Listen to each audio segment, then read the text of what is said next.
Hello everyone, this is Scompy here. Just going on a little walk today.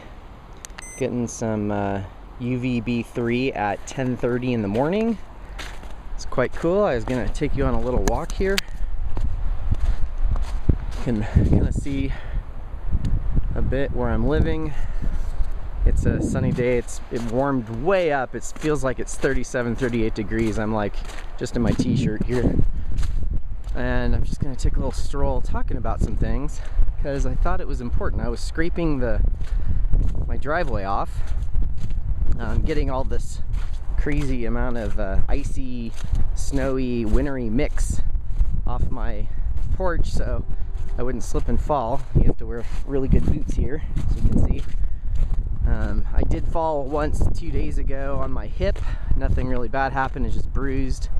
Got a rude wake-up call there to still play it safe and careful, like walk on more powdery, icy snow like this.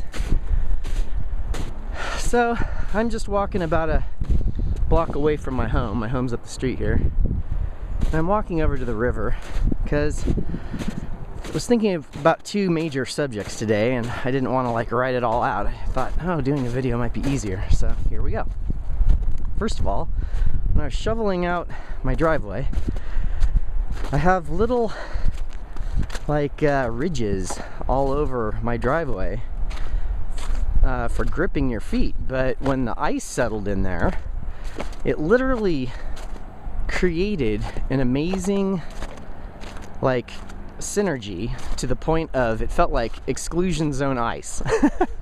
The ice was so bonded, I couldn't scrape it off. I couldn't, like, even the sunlight hitting into it had a real problem. This is cool. I just suddenly see some kind of tracks as I'm walking along the road. Looks like something big, something bigger, well, probably dog tracks. Anyway, yeah, the ice was so bonded, I literally had to go make about 4 or 5 trips to my faucet and get hot water to wash down the driveway. And I was thinking, man, if it's doing this just with concrete, imagine what it's doing with your phospholipid bilayers in your body, in your mitochondria. Just keeping that easy water stuck there and retaining the charge and pulling out, harvesting the energy when it needs it. So those kind of thoughts are going through my head. But then I got thinking about, hey, I'm out here in the sun. I'm not around any non-native EMF. Feels really, really nice to be out here for about an hour this morning. And then I was thinking, you know, what's it going to take for society to actually catch on to the fact that artificial and non-native EMF is problematic for our mitochondria, for our body, for our health, everything that we all know.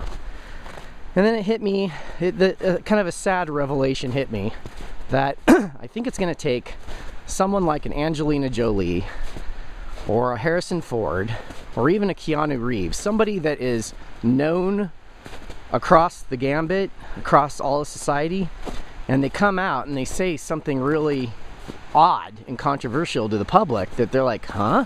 Never heard of this thing before. What is non-native EMF? What is EMF? And then really get that actor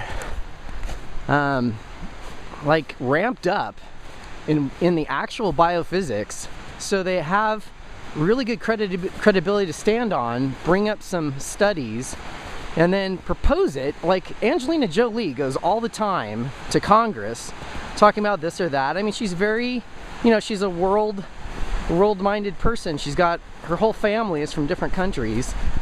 And, you know, I have a lot of respect for her because, you know, she's trying to do the right thing, but she just might not have the information about what's really affecting a lot of humans everywhere you look.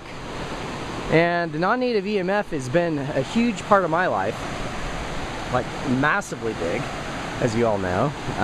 If you eventually read my journal, you'll come to see that I was almost blinded. I've had all kinds of heart issues over the years, all kinds of stuff that you'll read about that is just all related to the environment I put myself in. And in this case, I'm starting to put myself near rivers in sunlight with the snow reflecting up with UVB for vitamin D production in the dead of winter, and I feel so much better, tremendously better. I know my energy is just cranking. You know, like I just said, 2 days ago I took a massive fall on the ice and was just bruised by it, and my grandfather, who lived in Salem, Oregon all of his life, he basically, wow, this is cool. He basically went to visit my grandmother who was in the hospital. She had like a series of strokes and she was recovering, and he went in to visit her, and on the way into the hospital he just slipped on a little bit of ice, broke his hip, and they were in the same room together in the hospital, him with the broken hip, her with the stroke ailment, husband and wife. And of course, what does the wife say? I don't want him in here, I'm trying to recover. Well, that's what you get, right? For over 50 years of marriage. A little more truth about what you really feel. But anyway, let's not sidetrack too much. Angelina Jolie or Harrison Ford, somebody that's not old but doesn't have a lot to lose when it comes to exposing the EMF story to people. And I think that's part of the problem, is that, you know, most people are just trying to make a living, earn their peace. You know, even the scientists, you know, up and coming scientists in their 30s and their 40s, they're like just trying to raise a family and have enough income to get by. And then what happens along the way is that they might discover something like EMF and go, whoa, this is like a huge factor for somebody's health, but nobody knows about it, and if I were to raise a stink about it, you know, my livelihood could be at stake. And that's what's going to be with a lot of people, I think, in the next like 3, 4, 5 years, as technology grows, as all these things come to pass.